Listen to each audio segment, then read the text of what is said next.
So guys, जैसा कि हमने पिछले एपिसोड में देखा कि लू यांग ब्लडी वेस्टलैंड के सेंटर के पास पहुंच गया था। वहां उससे ली जुए मिला जिसके पास ब्लड गोल्ड स्वॉर्ड थी। वो लू यांग को मारने वाला था, लेकिन जियान वू शुआंग ने वहां आकर उसे बचा लिया था। वो दोनों फाइट करते हुए वहां से चले गए थे। उसके बाद सी मिंग लू यांग के पास आ गया था। फिर अब हम सी मिंग और लू यांग को देखते हैं। वो दोनों भागकर ब्लडी वेस्टलैंड के सेंटर से बाहर की तरफ जाते हैं। भागते भागते लू यांग काफी थक जाता है तो दोनों रुककर आराम करने लगते हैं। सीमिंग कहता है कि अच्छा हुआ कि तुम्हें ब्लडी वेस्टलैंड में कुछ नहीं हुआ, वरना मेरी जिंदगी खतरे में पड़ जाती। लू यांग पूछता है कि आखिर तुम हो कौन और तुम मुझे कैसे जानते हो। सीमिंग कहता है कि मैं तुम्हें ढूंढने के लिए फेंग फैमिली में गया था और उन लोगों ने मुझे बताया कि तुम यहाँ हो, इसीलिए मैं तुम्हें ढूंढने के लिए डेविल मिस्ट फॉरेस्ट में आ गया। मुझे भरोसा नहीं था कि तुम इतनी तेज दौड़ सकते हो। तुमने पूरा फॉरेस्ट पार किया और ब्लडी वेस्टलैंड के अंदर आ गए। सीमिंग उसे और जेट पेंडेंट दिखाता है जो उसे लूशियन ने दिया था। वो पूछता है कि क्या तुम्हें इस पेंडेंट के बारे में कुछ पता है। लू यांग उस पेंडेंट को लेकर अपने जेट पेंडेंट के साथ रखता है। वो दोनों पेंडेंट एक जैसे थे। उन्हें देखकर लू यांग चौंक जाता है। उसे अपने बचपन की याद आती है जिसमें किंग शी लू यांग को जेट पेंडेंट दे रही थी। वो कहती है कि एक दिन तुम्हारे डैड तुम्हें लेने के लिए तुम्हारे पास जरूर आएंगे और इसकी मदद से वो तुम्हें पहचान लेंगे। इन सब बातों को याद करके लू यांग सोचता है कि क्या ये मेरे डैड है, लेकिन इसकी उम्र अभी काफी कम है, ये मेरे डैड नहीं हो सकते। सीमिंग कहता है कि मैं वेस्ट डोमेन की लव फैमिली का मेंबर हूँ। मेरा नाम लूसी मिंग है। तुम्हारे डैड हमारी लव फैमिली के पेट्रियार्क है। उनका नाम लू शेन टोंग है। उन्होंने मुझे ये जेट पेंडेंट देकर तुम्हें ढूंढने के लिए भेजा था। मैं तुम्हें वापस उनके पास ले जाने के लिए आया हूँ। यह सुनकर लू यांग चौंक जाता है। वो पूछता है कि क्या तुम उसी लव फैमिली की बात कर रहे हो जो वेस्ट डोमेन को रूल यानी राज करती है। सीमिंग कहता है कि मैं उसी फैमिली की बात कर रहा हूँ। वो वेस्ट डोमेन को रूल करती है और तुम्हारे डैड लूशियन से पहले ब्लेड मास्टर हैं जो 60 साल की उम्र से पहले ही स्वॉर्ड आर्ट रियल में पहुँच गए। उन्होंने हेशान सिटी की फेंग फैमिली के पास मुझे भेजा ताकि मैं तुम्हें और तुम्हारी मॉम किंग शी को वापस उनके पास ले जा सकूं। लेकिन फेंग फैमिली के लोगों ने मुझे बताया कि बहुत वक्त पहले ही तुम्हारी मॉम की डेथ हो गई। इससे मुझे बहुत दुख हुआ। यह सुनकर लू यांग को अपने बचपन की याद आती है जब वो अपनी मॉम के मेमोरियल देख रहा था, लेकिन किंग होंग ने किंग शी का मेमोरियल नीचे गिरा दिया था। लू यांग उसके मेमोरियल को लेकर रोने लगता है। इन सब बातों को याद करके लू यांग को बहुत गुस्सा आता है। वो कहता है कि अगर मेरे डैड इतने ज्यादा पावरफुल हैं, तो उन्होंने पहले तुम्हें यहाँ क्यों नहीं भेजा। उन्होंने मेरी मॉम के मरने का इंतजार क्यों किया। सीमिंग कहता है कि मुझे इसके बारे में कुछ पता नहीं है, लेकिन मैं कह सकता हूँ कि लूशियन की अपनी मजबूरियाँ रही होगी। उन्होंने मुझे बस तुम्हें घर वापस लाने के लिए यहाँ भेजा है। अब फेंग फैमिली में तुम्हारे लिए कोई जगह नहीं है, इसीलिए तुम मेरे साथ चलो। जब तुम अपने डैड की प्रोटेक्शन में रहोगे तो कोई भी तुम्हें छूने की हिम्मत नहीं करेगा। लू यांग पूछता है कि अगर मैं तुम्हारे साथ आने से मना कर दूं तो क्या तुम जबरदस्ती मुझे अपने साथ ले जाओगे। सीमिंग कहता है कि तुम्हारे डैड वेस्ट डोमेन के रूलर हैं, तो तुम उनके पास अपने घर क्यों नहीं जाना चाहते।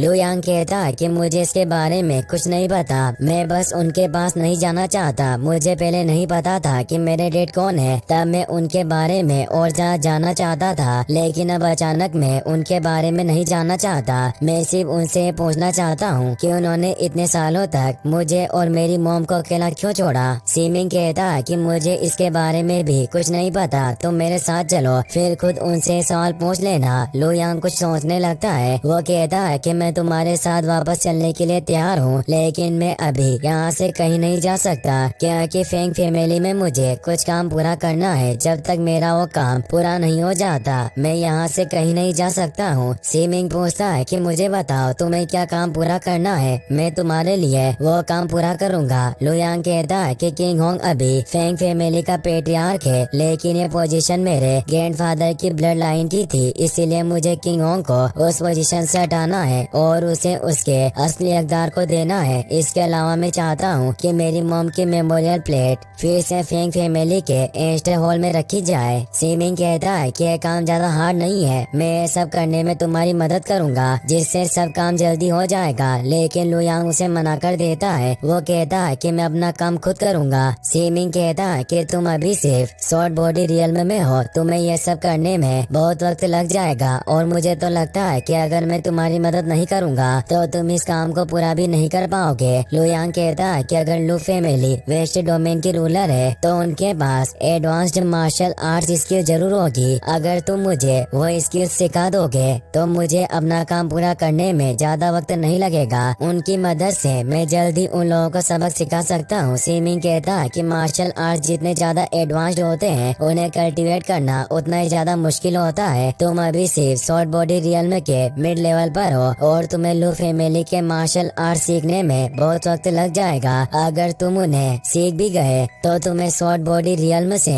शॉर्ट सोल रियल्म में महारत हासिल करने में सालों लग जाएंगे। लुयांग कहता है कि तुम उसकी फिक्र मत करो, यदि मेरा काम पूरा नहीं हुआ तो मैं तुम्हारे साथ घर नहीं आऊँगा। अगर तुम मुझे सिखाना नहीं चाहते हो तो मेरी एक छोटी सी मदद कर दो, मुझे इस ब्लडी वेस्टलैंड से बाहर निकाल दो और फेंग फैमिली से मेरी जान बचा लो। उसके बाद तुम अकेले घर जा सकते हो, क्योंकि मैं फेंग फैमिली के मार्शल आर्ट से भी अपना काम पूरा कर सकता हूँ। इसमें थोड़ा ज्यादा वक्त लगेगा मगर मैं अपने काम को पूरा किए बिना हार नहीं मानूंगा। जब मेरा काम पूरा हो जाएगा तो मैं खुद वेस्ट डोमेन की लो फैमिली में आकर अपने डेट को ढूंढ लूंगा। सीमिंग सोचता है कि लुयांग के बिना मैं अकेला वापस नहीं जा सकता हूँ, मुझे इसकी मदद करनी होगी। वो लुयांग से कहता है कि तुम लू शेन के बेटे हो और तो और तुम्हारे अंदर लू फैमिली के मार्शल आर्ट्स को सीखने की काबिलियत भी होगी, इसलिए मैं तुम्हें मार्शल आर्ट सिखाऊंगा। मैं भी देखता हूँ कि तुम मार्शल आर्ट्स में महारत हासिल कर सकते हो या नहीं, लेकिन मेरे पास ज्यादा वक्त नहीं है, इसलिए हम दोनों एक डील करते हैं। अगर तुम एक महीने में मार्शल आर्ट्स में महारत हासिल नहीं कर पाए तो तुम्हें बिना कुछ कहे सबसे पहले मेरे साथ लू फैमिली में चलना होगा और जब तुम पावरफुल बन जाओगे तो तुम वापस आकर अपना काम पूरा कर सकते हो।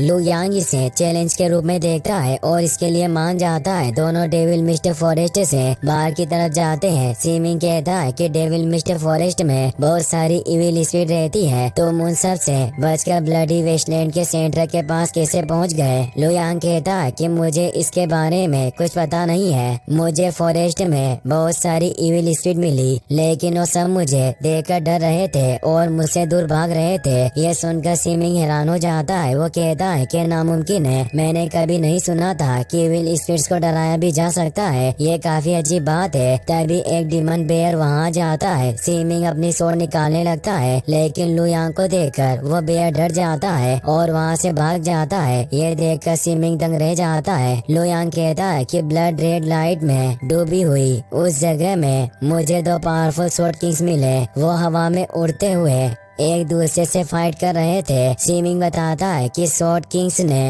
अपनी उम्र को बढ़ाया है, वो दूसरे लोगों की तरह मॉर्टल नहीं होते और बहुत पावरफुल होते हैं। मैंने भी दूर से उन दोनों को लड़ते हुए देखा और उन्हीं की वजह से मैं तुम्हें ढूंढ पाया, लेकिन मुझे समझ नहीं आया कि वो स्वॉर्ड किंग्स कौन थे और फाइट करने के लिए ब्लडी वेस्टलैंड में क्यों आए थे। लुयांग बताता है कि उनमें से एक का नाम जियान वू शुआंग था और दूसरे का नाम ली जुए था। ये सुनकर सीमिंग बहुत ज्यादा हैरान हो जाता है। वो कहता है कि जियान वू शुआंग लेजेंडरी स्वॉर्ड चाइल्ड है और ली जुए ब्लड स्वॉर्ड चाइल्ड है। वो स्वॉर्ड डोमेन की यंग जनरेशन के सबसे पावरफुल स्वॉर्ड मैन है। तुम किस्मत वाले हो जो उनकी फाइट देखने के बाद जिंदा बच गए, वरना उनकी फाइट से इतनी तबाही मस्ती है कि आसपास की सारी चीजें बर्बाद हो जाती है। लुयांग कहता है कि मैं नहीं जानता था कि वो दोनों इतने फेमस होंगे, एक दिन मैं भी उनकी तरह पावरफुल किंग बनूंगा। अगर जियान वू शुआंग ने टाइम पर आकर मेरी जान नहीं बचाई होती तो मैं ली जुए के हाथों मारा जाता।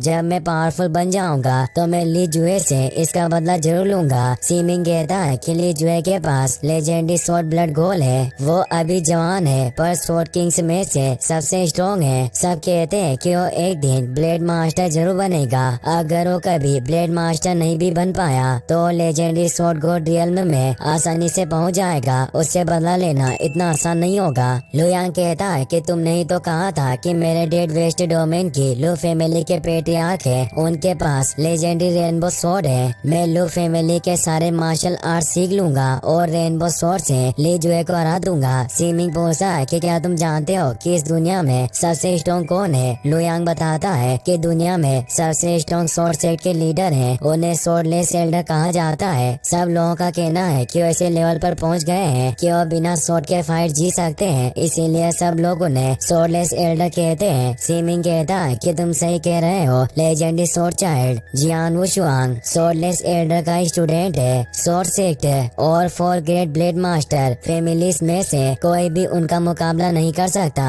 लेकिन इस दुनिया में एक और इंसान है जो उन्हें टक्कर दे सकता है। वो ब्लड गोल्ड स्वॉर्ड का पुराना मास्टर है, उसे ब्लड स्वॉर्ड एल्डर कहते हैं, ब्लड स्वॉर्ड चाइल्ड। लू जो है उनका स्टूडेंट है, लेकिन लू यांग ने कभी भी ब्लड स्वॉर्ड एल्डर के बारे में नहीं सुना था। वो उसके बारे में सोचने लगता है। इसी के साथ ये एपिसोड यहीं पर खत्म हो जाता है।